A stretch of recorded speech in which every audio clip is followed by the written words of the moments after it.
Hello friends, आज हम इस वीडियो में क्वेस्टिज्म के 10 सबसे स्ट्रॉन्गेस्ट लोगों के बारे में बात करेंगे। देखेंगे कि कौन है किससे ज़्यादा और कौन है किससे कम। आइए शुरू करते हैं। हम शुरुआत करते हैं नंबर 10 से। नंबर 10 पर है युग्योम ना, जो कि पहले साउथ कैंगबक में सेकेंड रैंक का मेंबर था, लेकिन सुयोन की टीम में ये 6th रैंक का मेंबर है। देखने में ये काफ़ी स्टाइलिश लगता है। इसकी पर्सनालिटी के बारे में बात करें तो ज़्यादा बातचीत करना ये पसंद नहीं करता।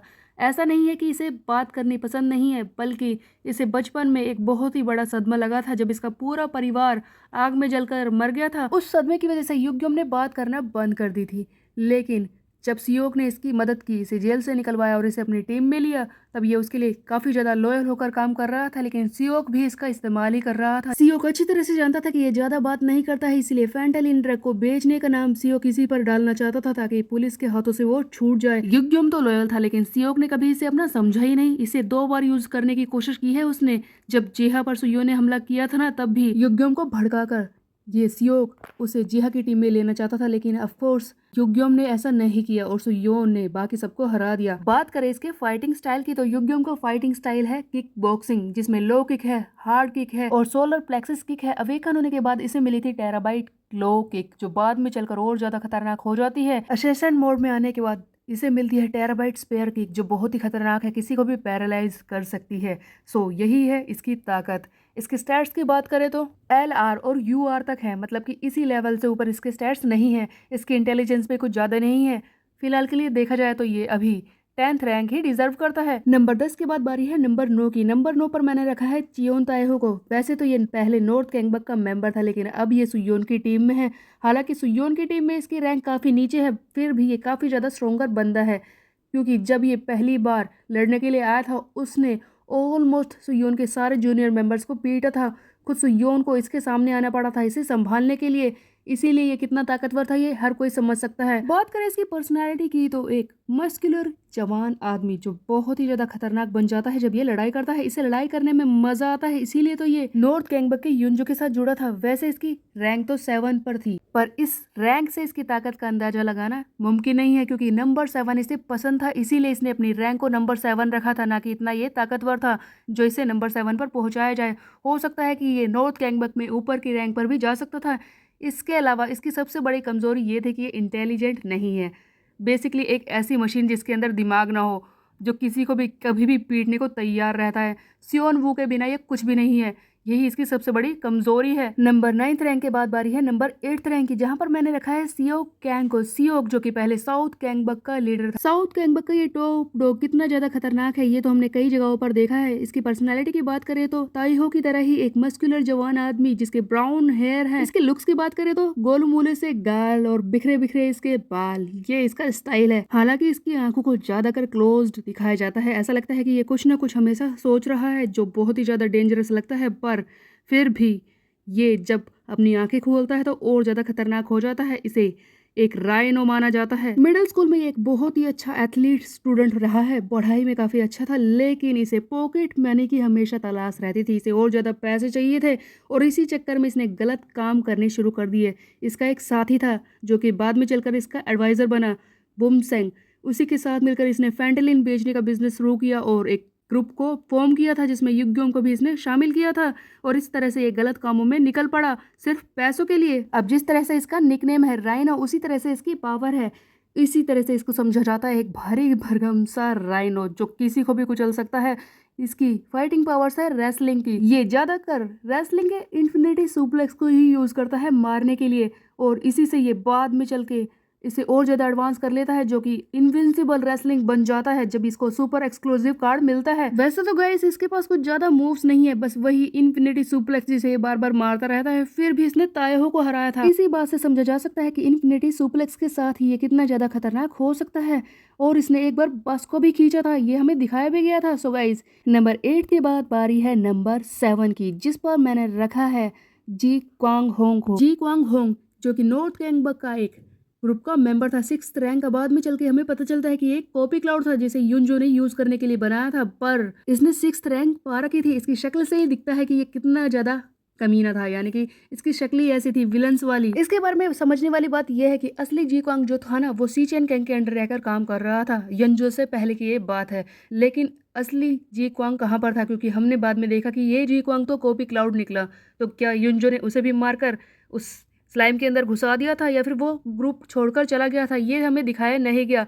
लेकिन अब का जो जी क्वांग था वो एक कॉपी क्लाउड था। इसने हेजुन को हराया था, इसीलिए इसकी ताकत को समझा जा सकता है। उसके अलावा इसने सुयोन से भी टक्कर लेने की कोशिश की थी, सुयोन की हालत खराब की थी इसने। इसकी फाइटिंग स्टाइल की बात करें तो क्रैव मागा ये मार्शल आर्ट से आती है, जिससे ये लड़ाई करता है। इसके ज़्यादा मूव्स नहीं दिखाए गए, क्योंकि स्टोरी में इसकी एंट्री ही तब हुई जब ऑलमोस्ट पीछे के सारे बंदे हार चुके थे और एंड टू एंड फाइट का टाइम आ चुका था। नंबर 7 की बात बारी है नंबर 6 रैंक के मेंबर की, जिस पर मैंने रखा है जेहा हैनको, जो कि पहले ईस्ट गैंगबक का लीडर था। ईस्ट गैंगबक का ये लीडर कितना ज्यादा खतरनाक था ये तो सबने देख ही लिया है। सच कहूँ तो वो जेहा ही था जिसने सबसे पहले सुयोन के मन में डर पैदा किया था। जब सबसे पहले इसकी मुलाकात हुई थी सुयोन से, इसने उसका गला ही पकड़ लिया था। तब से ही सुयोन इससे काफी ज्यादा डरता है। इसके ब्लॉन्ड हेयर है, लेकिन इसकी स्किन यानी कि इसका शरीर है सांवले रंग का, लेकिन वो आपस में मैच नहीं करता। बट इन सब चीज़ों को संभाल लेती हैं इसकी आंखें। इसकी आंखें जो ज़्यादातर छोटी सी दिखाई जाती है, लेकिन जब ये खतरनाक हो जाता है तब इसकी आंखें इतनी ज़्यादा बड़ी हो जाती हैं, इतनी खतरनाक हो जाती हैं कि इसके पूरे लुक को ही बदल कर रख देती हैं। यू नो गाइस, ये जो लुक इसमें सैमुअल सियो है ना, बिल्कुल वैसा ही है, छपरी गुंडे टाइप का, जैसा कि मैंने उसके बारे में बोला था। ये भी बिल्कुल वैसा ही है। और हालांकि इन दोनों की ताकत में फ़र्क हो सकता है, क्योंकि लुकिज्म के कैरेक्टर यहाँ पर आकर तो सुपर ह्यूमंस बन जाते हैं, बट जेहा भी काफ़ी ज़्यादा खतरनाक है, ये हमने देखा ही है। इसका रिवेंजर वाला कार्ड वो तो कुछ और ही है, उसमें तो ये पागल ही हो जाता है। इसने सुयोन की काफ़ी ज़्यादा मदद की है। इसके अलावा ये दिमाग से भी काफ़ी ज़्यादा चालाक है। सबसे पहला यही था जिसने सुयोन के बारे में कुछ अजीब सा महसूस किया था कि ये अचानक से इतना बड़ा कैसे बन गया। एक रूड क्रूअल लड़का जिसे कुछ फर्क नहीं पड़ता कि कौन इसके बारे में क्या सोच रहा है, बस इसे कोई धोखा ना दे दे। अगर किसी ने इसे धोखा दिया तो वो तो गया काम से, और ये हम देख चुके हैं जब इसने सिग्योंगरयू को बहुत ही बुरी तरह से मारा था, क्योंकि उसने इसे धोखा दिया था इसकी टीम में आने के बाद। इसकी पावर्स की बात करें तो ये टाइकोंडो मार्शल आर्ट को यूज करता है, जिसके अंदर इसके मूव्स हैं double kick, tornado kick, double tornado kick, और बाद में ये ट्रिपल हो गई थी और बहुत ही ज़्यादा खतरनाक हो जाती है। फिलहाल के लिए इसके स्टैट्स की बात करें तो सुयोन की टीम में आने के बाद जेहा के स्टैट्स कुछ ज़्यादा खास नहीं बढ़े हैं। असेंशन मोड में आने के बाद भी और रिवेंजर वाला कार्ड पाने के बाद भी इसके स्टैट्स अभी भी LR और MR तक ही पहुंचे हैं। इसकी इंटेलिजेंस भी कुछ खास नहीं दिखाई जाती, इसीलिए अभी भी ये कमज़ोर ही है और सुयोन को भी नहीं हरा सकता। इसके बाद हम बात करते हैं नंबर 5 रैंक के मेंबर की, जो कि है हेजिनगू। सुयोन की टीम में ये तीसरे रैंक का मेंबर है और सुयोन की कई बार इसने जान बचाई है। ये हम कई बार देख चुके हैं, उसे उठा उठा कर लाता है ये बंदा।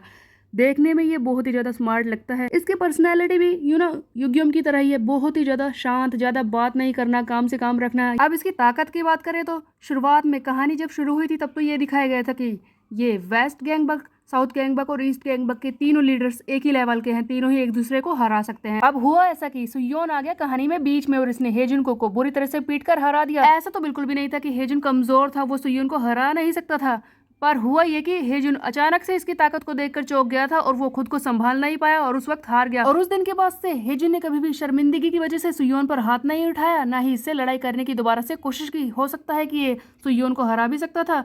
उसके बाद धीरे धीरे सुयोन की ताकत बढ़ती गई और हेजुन, जो कि सुयोन की टीम में आ गया था, वो धीरे धीरे इसका दोस्त बनता गया, इसकी जान बचाता गया और इन दोनों के बीच में एक दोस्ती वाला रिश्ता बन गया था। हेजुन को सही शब्दों में डिस्क्राइब करो तो ये सुयोन के लिए एक प्रोटेक्शन शील्ड की तरह है, जो इसे कई बार बचा चुका है।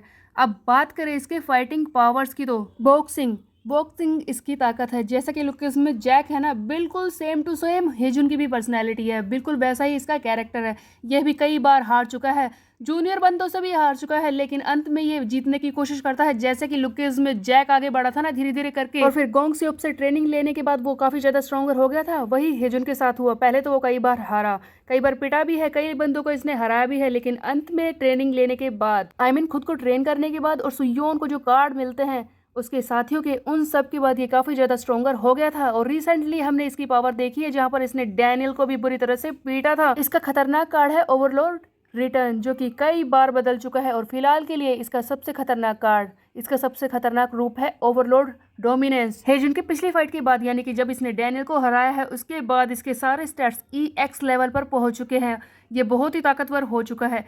हालांकि इसकी इंटेलिजेंस अभी भी सी रैंक पर है और इसकी पोटेंशियल ए रैंक पर, फिर भी ये काफ़ी ज़्यादा ताकतवर हो चुका है जो कि 5th रैंक डिजर्व करता ही है। हालांकि इसने डैनियल को हराया है लेकिन अभी भी इसकी रैंक 5th ही मानी जाएगी क्योंकि इससे ऊपर भी कई स्ट्रोंगर बंदे हैं। नंबर 4 की हम बात करें तो नंबर 4 पर मैंने रखा है जियोंगडू मा। वैसे तो ये नॉर्थ गैंगबक की टीम का एक मेंबर है, युनजो का ये साथी एक विलेन कैरेक्टर है, पर ये सबसे पहले सी चेन कैंग का ही एक साथी था। बुरी तरह से पिटने के बाद युनजो ने इसे ताकत दी और एक विलन बनाकर रख दिया और अब ये युनजो के लिए कुछ भी कर सकता है। एक भारी भरकम सा पहाड़ जैसा आदमी, ऐसा लगता है कि ये अपनी उम्र से कितना ज्यादा बड़ा है। कई सारे कैरेक्टर्स ऐसे बनाए भी गए हैं गाइस जो कि है तो उम्र में काफी छोटे लेकिन वो काफी बड़े लगते हैं अपनी उम्र से, और जियोंगडू भी वैसा ही है। इसे भी अपनी एज से कहीं ज्यादा बड़ा करके दिखाया गया है और इसकी ताकत भी कहीं ज्यादा है। हालांकि इसकी फाइटिंग स्टाइल है क्या ये तो सही तरीके से नहीं बताया गया क्योंकि इसकी ज्यादातर मूव्स ऐसी होती है कि ये अपनी ताकत के सहारे लड़ने की कोशिश कर रहा है। ये कितना खतरनाक है ये तो हमने पिछले कुछ चैप्टर्स में देख ही लिया है। सुयोन के कई सारे साथियों को इसने अकेले ही संभाल लिया है। कोजा तो खैर वैसे ज्यादा स्ट्रॉन्गर नहीं है लेकिन बाकी सब तो स्ट्रॉन्गर है, उन्हें भी इसने पीट दिया है। ताइहो को भी इसने पीटा था और इसके अलावा अब रिसेंट चैप्टर में हमने देखा कि इन सबको पीटने के बाद भी ये गिर नहीं रहा है, युनजो को बचाने के लिए कुछ भी कर सकता है और यही इसकी लॉयल्टी का सबूत है। अब बात करें इसके रीसेंट स्टैट्स की, मतलब कि जो अभी तक इसे मिले हैं उसके हिसाब से इसके सारे स्टैट्स EX लेवल पर पहुंच चुके हैं। इसका पोटेंशियल भी A है लेकिन इसकी इंटेलिजेंस हेजुन से ज़्यादा है, वो C पर है और ये है B पर। बस यही एक चीज़ हेजुन से ज़्यादा है, इसीलिए मैंने इसे रखा है 4th रैंक पर। अब बात करते हैं अगले नंबर की। नंबर 3 पर मैंने रखा है सुयोन को। अब आप लोग सोच रहे होंगे कि ये तो कहानी का मेन कैरेक्टर है, इसे नंबर 3 पर मैंने कैसे रख दिया। अभी तक की स्टोरी के हिसाब से सुयोन नंबर 3 पर ही ठीक है गाइस। इसकी ताकत ज़्यादातर दिखाई नहीं देगी, इसने जितनी भी फाइट जीती है बाकी सबकी मदद ली है और अभी भी ये युनजो के सामने टिक नहीं पा रहा है। हालांकि ये अपनी पूरी टीम को सही तरीके से कंट्रोल कर रहा है, ये बात तो अच्छी है। सुयोन की इंटेलिजेंस काफ़ी बढ़ चुकी है बट फिर भी ये अभी नंबर 3 रैंक ही डिजर्व करता है। अब शुरुआत में तो सुयोन का कैरेक्टर कुछ खास नहीं था, मतलब कि ऐसा ही बेवकूफ़ सा लड़का जो पिटता रहता है और बुली होता रहता है।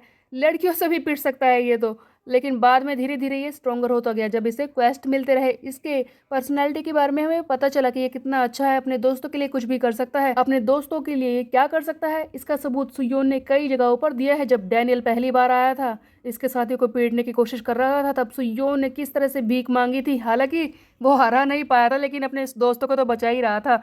उसके बाद भी कई मौके ऐसे आए हैं जहाँ पर सुयोन ने अपने दोस्तों को बचाया है।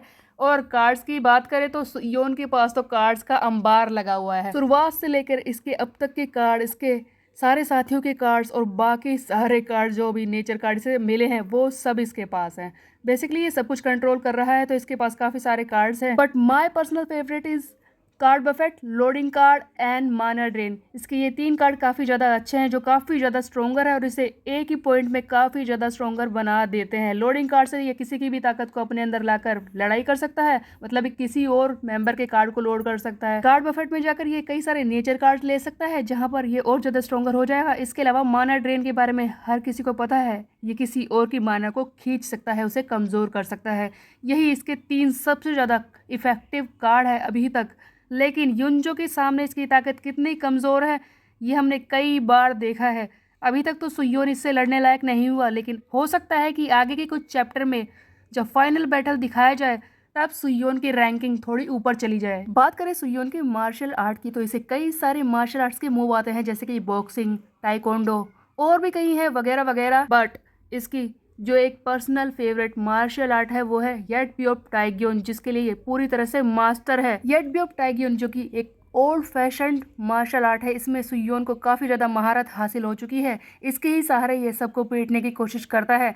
अब होगा क्या, देखना पड़ेगा कि ये युनजो को हरा पाएगा या नहीं और स्ट्रॉन्गर बन पाएगा या नहीं। बात करें सुयोन के करंट स्टैट्स की, यानी कि जिस पोजीशन में ये अभी है वहाँ पर इसके सारे स्टैट्स EX लेवल पर तो हैं ही।